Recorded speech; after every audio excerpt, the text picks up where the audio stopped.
السلام عليكم ورحمة الله وبركاته. الحمد لله نحمده ونستعينه ونستغفره ونعوذ بالله من شرور أنفسنا ومن سيئات أعمالنا. من يهده الله فلا مضل له ومن يضلله فلا هادي له. ونشهد أن لا إله إلا الله وحده لا شريك له. ونشهد أن سيدنا ومولانا محمدا عبده ورسوله أرسله بالحق بشيرا ونذيرا وداعيا إلى الله بإذنه وسراجا وقمرا منيرا. قال الله تعالى في كلامه المجيد وفرقانه الحميد. أعوذ بالله من الشيطان الرجيم. بسم الله الرحمن الرحيم. ووصينا الإنسان بوالديه إحسانا. وقال تعالى في شان حبيبه ومحبوبه مخبرا وآمرا: إن الله وملائكته يصلون على النبي يا أيها الذين آمنوا صلوا عليه وسلموا تسليما. اللهم صل على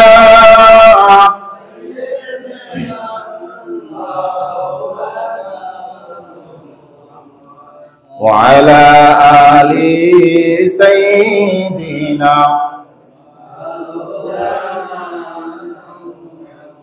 اللهم صل على مولانا محمد وعلى آل سيدنا بلغ العلا بكماله كشف الدجى بجماله حسنت جميع خصاله صلوا عليه وآله. সম্মানিত মুসল্লিয়ানে কেরাম, আমরা বিগত 3 জুমায় আলোচনা করেছিলাম সন্তানের হক সম্পর্কে, মা বাবার কি কি কর্তব্য রয়েছে সন্তানের উপরে সেই সম্পর্কে। আজকে আমরা আলোচনা করব মা বাবার প্রতি সন্তানের কি কি হক আছে, সন্তানের কি কি দায়িত্ব কর্তব্য মা বাবার উপরে আছে। হক শুধু সন্তানই না, মা বাবার উপরেও কি আছে? হক আছে। সন্তানের উপরেও হক আছে। আমরা যদি সন্তানের হকগুলো সঠিক সময় সঠিকভাবে আদায় করতে পারি, তাহলে আশা করা যায় আমাদের সন্তান সন্ততি যারা আছে তারাও আমাদের যখন প্রয়োজন হবে, আমাদের বার্ধক্যের সময় আমরা যখন অসহায় দিন যাপন করি, সন্তানের হক যদি আদায় করি, তাহলে অবশ্যই আমাদের সন্তানেরাও আমাদের হক যথাযথভাবে আদায় করবে। কথা বলেন ঠিক কিনা? আল্লাহ পাক রব্বুল আলামিন আমাকে যতটুকু বলি আমলের নিয়তে বলার তৌফিক দান করুন, এবং আপনারা যারা শুনছেন শুনবেন, আমাদের সকলকে আমলের নিয়তে শোনার তৌফিক দান করুক, বলি আমিন। সম্মানিত মুসল্লিয়ানে কেরাম, পবিত্র কোরআনুল কারীমের সূরাতুন নিসার ভিতরে আল্লাহ পাক রব্বুল আলামিন মা বাবার অধিকার সম্পর্কে বলেন, ওয়াবুদুল্লাহা ওয়ালা তুশরিকু বিহি শাইআন ওয়া বিল ওয়ালিদাইনি ইহসানা। আপনারা একটু খেয়াল করবেন যে প্রত্যেকটা আয়াতের ভিতরে একটা কমন শব্দ আছে। আমি আয়াতগুলো তেলাওয়াতের শেষে আপনাদেরকে জিজ্ঞাসা করব যে সবচাইতে বেশি শব্দ কোনটা আপনারা শুনেছেন। কথা কি বুঝতে পেরেছেন? খেয়াল করেন। ওয়া'বুদুল্লাহা ওয়া লা তুশরিকু বিহি শাইআন ওয়া বিল ওয়ালিদাইনি ইহসানা। সূরা আনকাবুত, সেখানেও আল্লাহ পাক রব্বুল আলামিন বলছেন ওয়াসাইনাল ইনসানা বিওয়ালিদাইহি হুসনা। সূরা আহকাফ, সেখানেও আল্লাহ তাআলা বলছেন ওয়াসাইনাল ইনসানা বিওয়ালিদাইহি ইহসানা। সূরা বনী ইসরাঈলের ভিতরে আল্লাহ তাআলা বলছেন وَقَضَى رَبُّكَ أَلَّا تَعْبُدُوا إِلَّا إِيَّاهُ وَبِالْوَالِدَيْنِ إِحْسَانًا। খেয়াল আছে সকলের? এবার একটু বলেন তো সাহস করে যে এই আয়াতগুলোর ভিতরে কোন শব্দটা বেশি আপনারা শুনছেন? মাশাআল্লাহ, ইহসানা। সবাই বলেন তো কি শুনছেন আপনারা? ইহসান। সাথে শুনেছেন ওয়ালিদাইহি বিওয়ালিদাইহি ইহসানা। তাহলে আমরা এই শব্দটুকু সবাই একটু বলি, বিওয়ালিদাইহি ইহসানা। সবাই বলেন, যে কয়েক যে পাশের যে আছে হ্যাঁ কইলে আমারটা হয়ে যাবে। সবাই বলেন বিওয়ালিদাইহি ইহসানা, বিওয়ালিদাইহি ইহসানা। তাহলে এখানের কমন একটা শব্দ হচ্ছে ইহসান। এই শব্দটা আপনারা যদি খেয়াল রাখেন তাহলে আজকের আলোচনাটুকু আমি সংক্ষেপে আপনাদেরকে বুঝাইতে পারবো, আপনারাও সংক্ষেপে বুঝবেন। শব্দটা কি? ইহসান। শব্দটা কি? ইহসান। সম্মানিত হাজিরিন, পবিত্র কুরআনুল কারীমের ভিতরে আল্লাহ পাক রব্বুল আলামিন আমাদের মা বাবা যারা আছেন তাদের জন্য আমাদেরকে কিছু কাজ দিয়েছেন। আমাদের কিছু কাজ আছে মা বাবার প্রতি, যেটা মা বাবার হক, মা বাবার প্রাপ্য, পিতামাতার অধিকার। সেরকম 4টা কাজ আজকে আমরা আলোচনা করব। কয়টা? অর্থাৎ সন্তানের উপরে পিতামাতার 4টা হক। কয়টা? এই 4টা হক হচ্ছে পিতামাতা জীবিত থাকা অবস্থায়। কি অবস্থায়? এখন আমাদের অবস্থা হয়েছে চোখের সামনে মা বাবা অসুস্থ হয়ে মারা যায়, বিনা চিকিৎসায় মারা যায়, বিনা কাপড়ে মারা যায়, বিনা খাবারে মারা যায়। কিন্তু কিছু সন্তান আছে, সকলে না, কিছু কিছু সন্তান আছে যারা এই মা বাবার দুঃসময় একটা টাকা দিয়া, একটা প্যারাসিটামল দিয়া, একটা কাপড় দিয়া, একটা শাড়ি দিয়া, একটা লুঙ্গি দিয়া মা বাবাকে কোনো সহযোগিতা করে। কিন্তু মৃত্যুর পরে দেখবেন তারা চাঁদা উঠায় চল্লিশা করার জন্য, মেজবানি করার জন্য বিভিন্ন জায়গা থেকে চাঁদা উঠায়, মিলজিল করে, এরপরে লক্ষ লক্ষ টাকা খরচ করে। এরকম সন্তান আছে কি নাই? কথা বলেন, আছে কি নাই? এজন্য মা বাবার হক আদায় করতে হবে আগে জীবিত থাকা অবস্থায়। আগে কোন অবস্থায়? জীবিত থাকা অবস্থায় মা বাবাকে যদি না পাওয়া যায়, এরপরে আল্লাহ পাক রব্বুল আলামিন আমাদের জন্য অপশন বি দিয়েছেন। যদি তুমি তোমার মা বাবাকে জীবিত অবস্থায় তুমি না পাও, তাহলে মৃত্যুর পরে কি করবা সেইটা পরেরটা পরে। আগে হক কখন? জীবিত অবস্থায়। প্রথম কি করতে হবে? মা বাবা যখন জীবিত থাকে, জীবিত থাকা অবস্থায় মা বাবার যতটুকু খেদমত করা প্রয়োজন, যতগুলো কাজ করা প্রয়োজন, এগুলো আগে করতে হবে।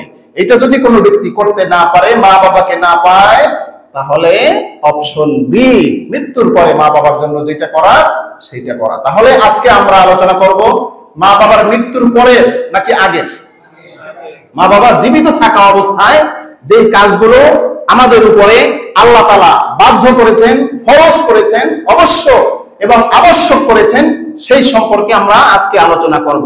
তাহলে মা বাবা জীবিত থাকা অবস্থায় কয়টা কাজ আমাদের কি করতে হবে? চারটা। কয়টা? জোরে বলেন কয়টা? চারটা কাজ আমাদের উপরে মা বাবার জন্য অধিকার। এক নাম্বার হচ্ছে বিওয়ালিদাইহি ইহসানা। এক নাম্বার কি? এটা সহজে বুঝেন যে সৎ ব্যবহার। এক নাম্বার কি? ওয়াকাদা রাব্বুকা আল্লা তা'বুদু ইল্লা ইয়্যাহু ওয়া বিল ওয়ালিদাইনি ইহসানা। এক নম্বরে সৎ ব্যবহার, ইহসান। এক নম্বরে কি? ইম্মা ইয়াবলুগান্না ইনদাকাল কিবারা আহাদুহুমা আও কিলাহুমা ফালা তাকুল লাহুমা উফিন। দুই নম্বর বিরক্ত না হওয়া। দুই নম্বরে কি? মা বাবার প্রতি কি না হওয়া? বিরক্ত হওয়া যাবে না।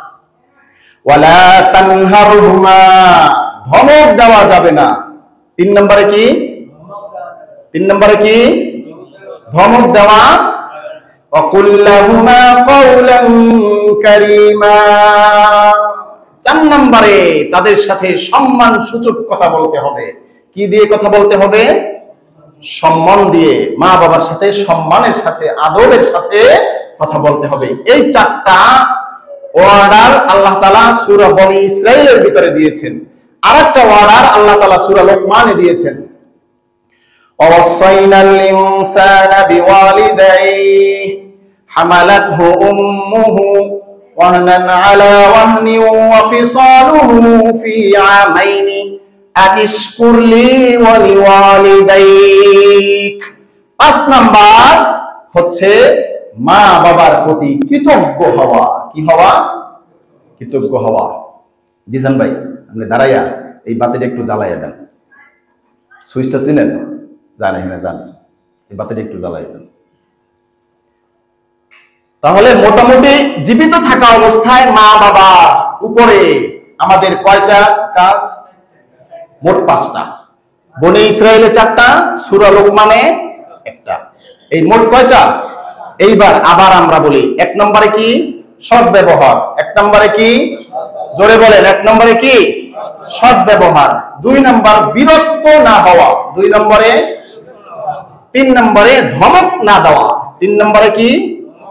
চার নম্বরে সম্মান বজায় রেখে কথা বলা, সম্মান সূচক কথা বলা। ৫ নম্বরে কৃতজ্ঞ হওয়া। ৫ নম্বরে কি? কৃতজ্ঞ হওয়া। ৫ নম্বরে কি? কৃতজ্ঞ হওয়া। অনেক সন্তান বলে আমার জন্য কি করছেন আপনি?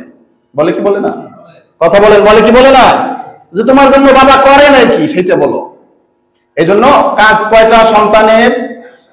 এই ৫টা হক মা বাবার জীবিত থাকা অবস্থায়। কয়টা হক? ৫টা। এইবার আমরা এক নম্বরে যে একটা হক, প্রত্যেকটা আয়াতে আমরা যেটা শুনেছি ওয়াবিল ওয়ালিদাইহি ইহসানা ওয়াবিল ওয়ালিদাইনি ইহসানা। আজকে আমরা শুধু এই ইহসান সম্পর্কে আলোচনা করব। কি সম্পর্কে? কথা যদি বলেন আপনারা বুঝবেন, কথা যদি না বলেন দিন শেষে কিছুই বুঝবেন না। এজন্য আলোচনা কি হবে? ইহসান। কি নিয়ে? জোরে বলেন, কি নিয়ে? ইহসান। সম্মানিত হাজিরিন, ইহসান অর্থ কি? এটার প্রাথমিক শাব্দিক অর্থ হচ্ছে সৎ ব্যবহার। কি ব্যবহার? ভালো ব্যবহার। প্রাথমিক অর্থ কি? ইহসানের নিচের আরেকটা শব্দ আছে ইনসাফ। এই শব্দটা আমরা শুনছি না? এই তুমি ইনসাফ করো নাই আমার সাথে, এটা বলে কি বলে না? যে বড় ভাই ছোট ভাইয়ের সাথে ইনসাফ করে নাই, ছোট ভাই বড় ভাইয়ের সাথে ইনসাফ করে নাই। তাহলে আমরা এই দুইটা শব্দ সম্পর্কে যদি আলোচনা করি তাহলে মা বাবার উপরে আসলে আমাদের কতটুকু দায়িত্ব এতটুকু বুঝলেই যথেষ্ট। ইনসাফ আর ইহসান শব্দ কয়টা? দুইটা। একটা শব্দ কি? ইনসাফ। একটা শব্দ কি? জোরে বলেন। একটা কি? ইনসাফ। আর একটা হচ্ছে ইহসান। বলেন এক নম্বরের শব্দ কি? ইনসাফ।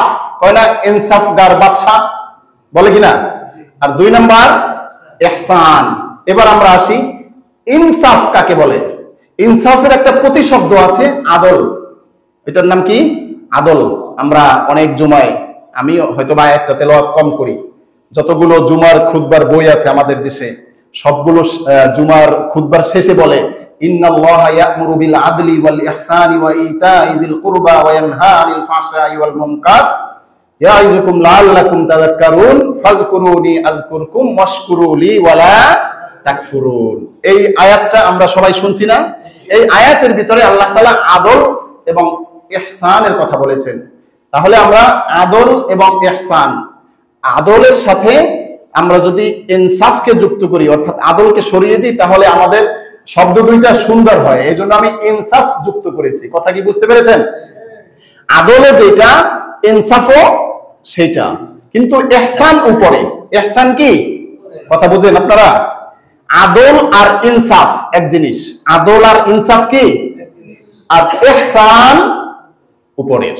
আচ্ছা, তাহলে আমরা আদল অথবা ইনসাফ সম্পর্কে কিছু আলোচনা করি। আদল অর্থ হচ্ছে সমান সমান হওয়া। আদল অর্থ কি? সমান সমান হওয়া। একটা পালা তুলছেন, এই সাইডে 1 কেজি পরিমাণ বাটখরা দেওয়া আছে, এই সাইডে যদি 1 কেজি মুড়ি দেন আর যেটা সমান সমান হয়, তাহলে এটা বুঝতে হবে কি আদল হয়েছে। কি হয়েছে? আর যদি দেখেন যে না, বাটখারা উপরে উঠে গেছে, মুড়ি নিচে নেমে গিয়েছে, তাহলে বুঝতে হবে আদল হয়। অথবা বাটখারা নিচে, মুড়ি উপরে, মুড়ি নিচে, বাটখারা উপরে, আদল হতে হবে কি? জোরে বলেন, হতে হবে কি? সমান সমান। আপনি আমাকে 1000 টাকা হাওলাত দিয়ে উপকার করেছেন, এখন আপনার সাথে আমি যদি ইনসাফ করতে চাই, আদল করতে চাই, তাহলে আমি যদি আপনাকে 1000 টাকা দিয়ে আবার উপকার করি, তাহলে এটা ইনসাফ হয়ে এক ব্যক্তির কাছ থেকে আপনি সারা জীবন 1000, 2000, 5000, 10,000 টাকা উদ্ধার করেছেন, খেয়েছেন, দিয়েছেন, কিন্তু সেই ব্যক্তি কোনোদিন আপনার কাছে টাকা থাকা সত্ত্বেও কোনো টাকা হাওলাত পায় নাই। আপনারা বলেন এটা কি ইনসাফ হবে? জোরে বলেন, ইনসাফ হবে? এটা ইনসাফ হয় না। যে আমি সারা জীবন তোমার সুখে দুঃখে ঠেকে আমি তোমাকে সহযোগিতা করছি, তুমি আমাকে সহযোগিতা করলা না, ভাই তুমি তো আমার উপরে ইনসাফ করো নাই। তাহলে ইনসাফ অর্থ কি? সমান বিচারে কি করা? সমান সমান হওয়া, কম বেশি হতে পারবে না। আল্লাহ তাআলা প্রথম অর্ডার করেছেন আমাদের সকল মানুষদের ভিতরে আদল কায়েম করার জন্য। সন্তানদের ভিতরেও আদল কায়েম করতে হবে, ভাই বোনদের ভিতরেও আদল কায়েম করতে হবে। একজন পিতা যদি জীবিত থাকা অবস্থায় কোনো সন্তানকে সম্পদ বেশি দেয় আর কোনো সন্তানকে কোনো কারণ ছাড়া সম্পদ কম দেয়, তাহলে এই বাবা সেই সন্তানদের উপরে কি আদল করেছে? করে নাই। জীবিত থাকা অবস্থায় কোনো বাবা যদি সন্তানদেরকে দিতে চায়, তাহলে দিতে হবে কি? সমান সমান। তাহলে বাবা সন্তানদের উপরে কি করেছে? ইনসাফ করেছে অথবা আদল করেছে। এতটুকু কথা কি আপনারা বুঝতে পেরেছেন? আমি এই উদাহরণটা আরো সহজভাবে দিতে পারি। আপনি মনে করেন মেজবানি খাইতে গেছেন, অথবা 40 অথবা বিয়া বাড়িতে খাবারের লিমিট থাকে না, আনলিমিটেড, ঠিক না? আর 40 ভিতরে আমরা মোটামুটি লিমিট রাখি। কথা বলেন যে মাংস একবার 2 চামচ হোক, 3 চামচ হোক, 1 চামচ হোক, একবার। দ্বিতীয়বার মাংস হবে না, দ্বিতীয়বার হবে ডাল, আর তৃতীয়বারে হবে পায়েস, ফেরনি, যাই বলেন।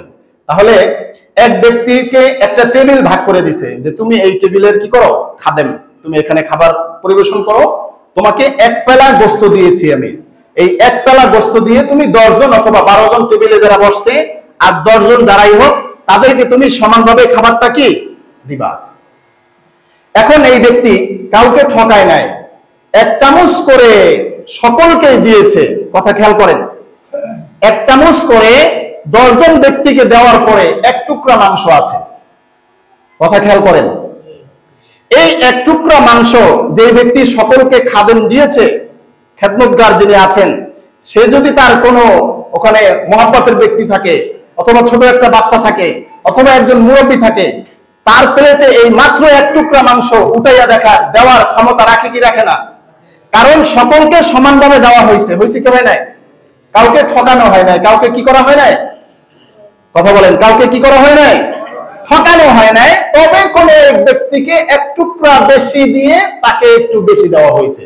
তাহলে এইখানে সকলকে যে 1 চামচ করে মাংস দিয়েছে, এটা হইছে আদল। এটা কি হইছে? ইনসাফ। এটা কি হইছে? ওই ব্যক্তিকে যে এক টুকরা মাংস দিয়েছে এটা কি অন্য কারো প্লেট থেকে উঠে এনে দিছে নাকি তার স্টকে ছিল? স্টকে ছিল না?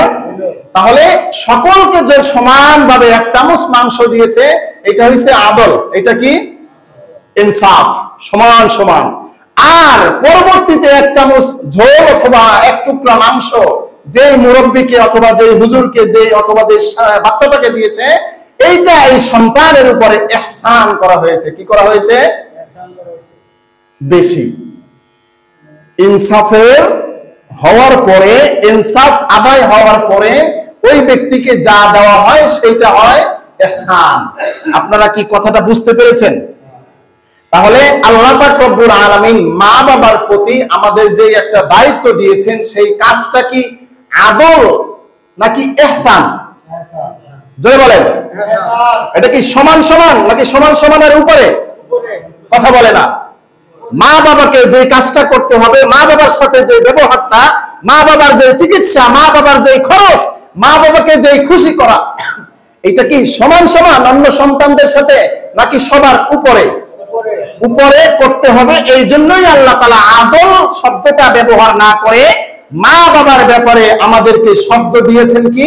ইহসান। ওয়াবিল ওয়ালিদাইনি ইহসানা। মা বাবার সাথে তোমরা সমান সমান করো না, মা বাবার সাথে তোমরা কি করো? বেশি বেশি করো। মা বাবার সাথে কি করো? বেশি বেশি করো। এখন আমাদের দেশে যেটা চলছে, সব জায়গায় চলে না, অনেক ফ্যামিলিতে চলে যে বড় ভাই কত দিয়েছে ফোন দেয় মায়ের কাছে যে বড় ভাই কত দিয়েছে এই মাসে? ৫,০০০। ঠিক আছে, আমি ৫,০০০ পাঠিয়ে দিচ্ছি।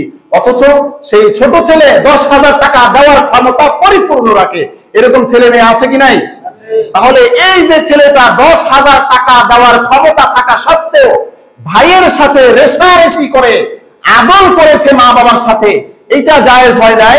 তোমার সাধ্যে যতটুকু আছে বেশি দেওয়ার ততটুকুই দিতে হবে। ইহসানা। আল্লাহ তাআলা যদি বলতেন আদল, তাহলে ভাইয়ের সাথে ভাই এটা পাল্লা দিয়ে করতে পারতা যে ভাই এই মাসে ৫,০০০ দিয়েছে, আমিও ৫,০০০ দেব। ভাই এই মাসে টাকা দেয় নাই, আমিও দেব না। ভাই আমার মাকে ডাক্তার দেখায় নাই, আমিও দেখাবো না। কেন? যে হ্যাঁ দেখায় নাই। কেন কি? সে দেখায় নাই, এই কারণে আমিও দেখাবো না। এইটা যদি আমরা করি তাহলে এটা হবে আদল। এটা কি হবে? কারণ সমান সমান। যে বড় ভাই দেখায় না এই জন্য ছোট ভাই দেখায় না, ছোট ভাই দেয় না এই কারণে বড় ভাই দেয় না। এটা যদি করে তাহলে কি হবে? সমান সমান। যে সমান সমান আল্লাহ তাআলা বলেছেন যে না, মা বাবার ক্ষেত্রে সমান সমান চলবে। কি করতে হবে? ইহসান। মা বাবার সাথে কি করতে হবে? ইহসান। মা বাবার সাথে তোমার সর্বোচ্চটুকু দিয়ে তোমাকে কাজ করতে হবে। এবার আসি হাদিসের ভিতরে নবীজি সাল্লাল্লাহু আলাইহি ওয়াসাল্লাম ইহসান সম্পর্কে কি বলেছেন। এখানে হাদিস আছে, হাদিসে জিবরাইল বলা হয়, সেখানে হযরত জিবরাইল আলাইহিস সালাতু ওয়াস সালাম নবীজি সাল্লাল্লাহু আলাইহি ওয়াসাল্লামকে জিজ্ঞেস করলেন, ইয়া রাসূলুল্লাহ, ইয়া হাবিবাল্লাহ, মাল ইহসান? ইহসান কোন জিনিস? নবীজি বললেন যে তুমি এমন ভাবে নামাজ পড়ো যে নামাজে যখন তুমি দাঁড়াও তুমি যেন এইটা মনে করো যে সরাসরি আমি আল্লাহ তাআলাকে দেখে নামাজ পড়ছি। আর যদি এরকম ইরাদা, এরকম ইয়াকিন তোমার অন্তরের ভিতরে না আসে, তাহলে তুমি এইটা ভাবো যে আমি যে নামাজে দাঁড়িয়েছি এটা স্বয়ং আল্লাহ তাআলা আমাকে সরাসরি দেখছেন। এটা হচ্ছে ইহসানের সর্বোচ্চ একটা পর্যায়। তাহলে আমরা আরেকটু আলোচনা করি যে নামাজের ভিতরে এইটা মনে করা ইহসান না? কথা বলেন না, এটা ইহসান কিনা? যে নামাজের ভিতরে তুমি প্রথম কি মনে করবা? যে আমি আল্লাহকে দেখছি। আমি, এইটা ইহসানের সর্বোচ্চ কি স্তর। আর যদি দেখো যে না, এটা তোমার মনে হয় না যে তুমি আল্লাহকে দেখো না, তাহলে তুমি এইটা মনে করো যে আল্লাহ আমাকে সার্বক্ষণিক দেখছেন। এইটা মনে করা ইহসান। আর কোন ব্যক্তি যদি মনে না করে, কথা খেয়াল করেন, তাহলে কি তার নামাজ হবে না? হবে। কথা খেয়াল করেন, কোন ব্যক্তি নামাজে দাঁড়াইছে, সে একবারও খেয়াল করে নাই যে আমি আল্লাহকে দেখছি অথবা আল্লাহ আমাকে দেখছেন, এই দুইটার একটাও কোনো ব্যক্তি খেয়াল করে নাই, এরপরও ফিকহ অনুযায়ী, মাসআলা অনুযায়ী তার নামাজ হবে কি হবে না? নামাজ হয়ে যাবে। নামাজের যে ফরজ আছে এটা যদি কেউ সঠিকভাবে আদায় করে, নামাজের ভিতরে যে ওয়াজিব আছে এইটা যদি কেউ সঠিকভাবে আদায় করে, নামাজের ভিতরে যে বাধ্যতামূলক সুন্নাত আছে, যেটাকে আমরা সুন্নতে মুআক্কাদা বলি, এটা যদি সে আদায় করে, তাহলেই তার নামাজ আদায় হয়ে কবুল হওয়া না হওয়া এটা আল্লাহ তাআলা এবং বান্দার ব্যাপার। একটা হচ্ছে কবুল, আর একটা হচ্ছে আদায়। জিনিসটা কি বুঝতে পেরেছেন? যে আদায় হওয়া, কবুল হওয়া, নামাজের যে রুকন আছে এগুলো যদি আমরা সঠিকভাবে আদায় করি, তাহলে বুঝতে হবে আমার নামাজ আদায় হয়েছে। নামাজ, কথা বলে না, নামাজ। আর কবুল হওয়া না হওয়া এটা বান্দার ইখলাস, বান্দার তাকওয়া এবং আল্লাহ তাআলার সাথে সম্পৃক্ত। কথা কি বুঝতে পেরেছেন? তাহলে নামাজের ভিতরে আমরা যদি ইহসানের সর্বোচ্চ পর্যায়ে নাও যাই, এরপরও আমাদের নামাজ হবে কি হবে না? হবে। কিন্তু নামাজটাকে সর্বোচ্চ পর্যায়ে নিয়ে যাওয়ার জন্য আমাদের প্রত্যেকের ভিতরে এই ধ্যান খেয়াল থাকা উচিত কি উচিত না? কথা বলে না, উচিত কি উচিত না? উচিত। এই জন্য মা বাবার খেদমত আমাদেরকে করতে হবে, ভাই বোন এদের সাথে সমান রেখে নাকি উপরে গিয়ে? কথা বলেন, সমান রেখে না উপরে গিয়ে? উপরে গিয়ে মা বাবার সাথে যেই মা বাবার যেইটা প্রয়োজন, যখন যেটা প্রয়োজন, লাভবাহিক আমি আছি, আমার যতক্ষণ পর্যন্ত আছে ততক্ষণ পর্যন্ত আমি আছি। এখন আর একটা কথা, যে নামাজের ভিতরে আমরা যদি এইটা মনে না করি যে আল্লাহ তাআলা আমাকে দেখছেন, তাহলে আমাদের নামাজ কি হবে? আদায় হয়ে যাবে। ইহসানের সর্বোচ্চ পর্যায় হচ্ছে কি? সমান সমানের উপরে। আমি আবারও বলছি, সমান সমানের উপরে। আপনি যখন ছোট ছিলেন, আপনার মা, আপনার বাবা আপনাকে এই বড় হওয়া পর্যন্ত কতগুলো চুমু খেয়েছে, এটার কি হিসাব আপনার মা বাবার কাছে আছে? কথা বলেন, আছে? আচ্ছা, আপনি রাত্রে 12টার সময় বিছানার ভিতরে পেশাব করেছেন, সেই 12টা থেকে আপনার মা যদি ফজর পর্যন্ত আপনাকে সেই বিছানার ভিজা বিছানায় পেশাবের ভিতরে শোয়া রাখতো, তাহলে পৃথিবীর কোন আইন আছে আপনার মা অথবা বাবার বিরুদ্ধে মামলা দিবে? কথা বলেন, আছে? আপনার সামান্য ঠান্ডা হয়েছে, সামান্য কাশাকাশি করছেন, দুধ খাচ্ছেন না, নাক দিয়ে পানি পড়ছে, অথবা পেটের ভিতরে গ্যাস হয়েছে, কান্না করছেন, এমত অবস্থায় আপনার মা বাবা আপনাকে যদি ডাক্তারের কাছে না নিয়ে বাসায় শোয়া রাখে, কান্না করায়, পৃথিবীর কোন আইন আদালত আছে আপনার মা বাবাকে মামলা দিবে? তাহলে আপনার মা আপনার রাত্র 12টায় যখন পেশাব করেছেন, তখন ডান পাশ থেকে আপনাকে সরিয়ে কোন পাশে শুয়েছেন? বাম পাশে। আবার রাত্র 1টায় যখন বাম পাশে পেশাব করেছেন, আপনার মা সরে গিয়ে সেই ডান পাশে পেশাবের উপরে ভিজা জায়গায় শুয়েছেন। শুয়েছেন কিনা? কথা বলেন, শুয়েছেন কিনা? শুয়েছেন। আপনার ছোটবেলায় আপনার মা বাবা যদি একটা চুমু আপনাকে না খাইতো, এরপরে পৃথিবীর কোনো শক্তি ছিল না, অথবা আল্লাহ তাআলার দরবারে এরকম কোনো বিধান নাই, মা বাবা যদি সন্তানকে চুমু না দেয় তাহলে তার কবিরা গুনাহ হবে, তাকে কিয়ামতের ময়দানে জাহান্নামে যেতে হবে, এরকম কোনো বিধান মা বাবার উপরে নাই। মা বাবা যে আপনাকে চুমু খেয়েছেন, আদর করেছেন, সোহাগ দিয়েছেন, এটা আপনার উপরে ইহসান করেছেন। কি করেছেন? কথা বলেন, কি করেছেন? ইহসান করেছেন। মা আপনাকে যে রাত্র 12টায় পেশাব থেকে সরাইয়া এক পাশে নিয়েছেন, আবার 1টায় আরেক পাশে গিয়েছেন, এরপরে মা যে ভিজা বিছানার ভিতরে শুয়েছেন, এটা মা আপনাকে আদর করে নাই। আদর করলে আপনাকে ওখানেই শুয়ায়া রাখতো, পেশাব পায়খানার ভিতরে কি করতো? শুয়ায়া রাখতো। আপনার মা আপনার সাথে আদর করে নাই, আপনার আমার মা আমাদের সকলের সাথে কি করেছেন? ইহসান। জোরে বলেন, কি করেছেন? ইহসান। সূরাতুর রহমানের ভিতরে আল্লাহ পাক রব্বুল আলামিন বলেন, হাল জাযাউল ইহসানি ইল্লাল ইহসান। বলেন তো, হাল জাযাউল ইহসানি ইল্লাল ইহসান। যে ইহসানের জাযা, ইহসান ছাড়া আর কি হতে পারে? ইহসানের জাযা, ভালোবাসার জাযা, ভালোবাসা ছাড়া অন্য কিছু হতে পারে?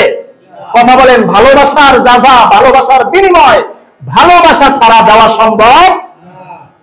তাহলে মা বাবা ছোটবেলায় আমাদের সাথে যা কিছু করেছেন, এগুলো কি করেছেন? আদর করেছেন নাকি ইহসান করেছেন? জোরে বলেন, কি করেছেন? ইহসান। তাহলে আমরা বড় হয়ে আমাদেরও কি করতে হবে? ইহসান করতে হবে। আর এই ইহসান করা আল্লাহ তাআলা আমাদের উপরে বাধ্য করেছেন। কদা শব্দ ব্যবহার করে আল্লাহ তাআলা আমাদের উপরে মা বাবার সাথে ইহসান করা কি করেছেন?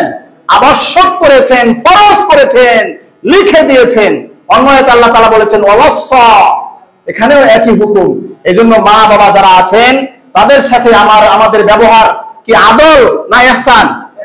কথা বলেন, আদল নাকি ইহসান? সমান সমান নাকি বেশি? সমান সমান নাকি বেশি?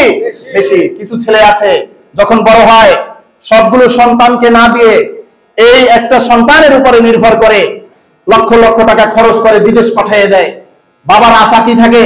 যে এই সন্তানটা বিদেশ গিয়ে কামাই করবে, কামাই করে আমাকে এস্টাবলিশ করবে, এবং তাকে যে 10 লক্ষ 5 লক্ষ 15 লক্ষ টাকা দিয়ে আমি বাহিরে পাঠাইলাম, এই টাকাগুলো উসুল করে ওর যে ভাইগুলো আছে তাদেরকেও সে একটু দেখবে, এরকম আশা অনেক মা বাবা করে কি করে না? এই ছেলেগুলো কি করে, বিদেশ যখন পাওটা দেয় আর প্রথম মাসের বেতন যখন পায় তখন সেই বেতনের খবরটা মা বাবা পায় না। এরকম সন্তান আছে কি নাই? আছে কি নাই? আছে। যে বাবা আমাকে 15 লক্ষ টাকা দিয়ে তুমি বিদেশ পাঠাইছো, আমার জীবনের দিকে তাকাইয়া, তোমার জীবনের দিকে তাকাইয়া আমি তো বেতন পাইছি, বেতনটা নাও, তুমি খাও, তোমার যেইটা মন চায় সেইটা করো, কারণ তুমি যদি টাকা আমাকে না দিতা তাহলে আমি বিদেশের জমিনে আসতে পারতাম না, আমাকে দেশে বসে অটো চালাইতে হতো। হয় কি হয় না? তাহলে এই যে সন্তানগুলো বিদেশের জমিনে গিয়ে টাকার পিছে পড়ে, শ্বশুরকে যতটা বিশ্বাস করে বাবাকে ততটা বিশ্বাস করতে পারে, শাশুড়িকে যতটা বিশ্বাস করে নিজেকে যে দুধ পান করাইছে, যে গর্ভে ধারণ করেছে সেই মাকে সে সেই রকম বিশ্বাস করতে পারে না। যখন বিদেশ যায় টাকাগুলো পায় তখন মনে করে যে শ্বশুর বাড়ি হচ্ছে মধুর হাড়ি, শ্বশুর বাড়ির লোকজনই আমাকে মনে হয় দুধ খাওয়াইছে, শ্বশুর বাড়ির লোকজনই মনে হয় আমাকে ছোট থেকে বড় করেছে। না, শ্বশুর বাড়ির লোক তোমাকে বড় করে নাই, শ্বশুর বাড়ির লোক তুমি বড় হওয়ার পরেও তোমার কাছে তারা এসেছে। কথা বলেন ঠিক কিনা? এজন্য যে 5টা কথা আমরা বলেছি, যে এই 5টা হক সন্তানের আছে, তার ভিতরে সর্বোচ্চ এবং সর্বশ্রেষ্ঠ যে কাজ সেটা কি? ইহসান। সেটা কি? ইহসান। শুধু যদি একটা কাজ আমরা করতে পারি, ইহসানের সাথে থাকতে পারি, তাহলে আমরা মা বাবার হক পরিপূর্ণভাবে আদায় করতে পারবো। নবীজি সাল্লাল্লাহু আলাইহি ওয়াসাল্লামের অসংখ্য হাদিস আছে মা বাবার হক সম্পর্কে।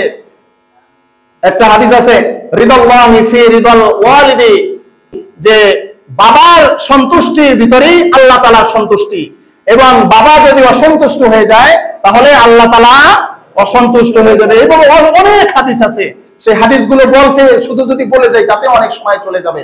এই জন্য মা বাবার সাথে, আমি আবারও বলছি, মা বাবার সাথে সমান সমান নাকি বেশি? আবার বলেন, সমান সমান নাকি বেশি? কতটুকু বেশি?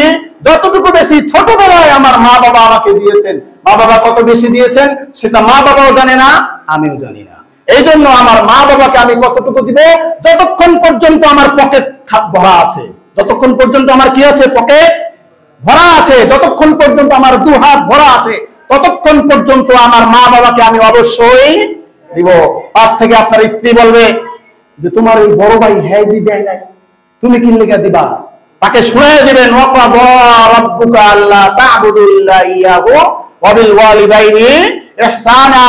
আল্লাহ তাআলা আমাকে এটা দেওয়ার জন্য বাধ্য করেছেন, আমি মা বাবাকে বেশি দেওয়ার জন্য, জোরে বলেন, বাধ্য, বেশি দেওয়ার জন্য বাধ্য। আল্লাহ পাক রব্বুল আলামিন আমাদের সকলকে মা বাবার হকের ব্যাপারে কোনো কম্প্রোমাইজ কারোর সাথে চলবে না। মা চেয়েছেন হাজির, বাবা বলেছেন হাজির, এই ব্যাপারে কারো কোনো কম্প্রোমাইজ চলবে না।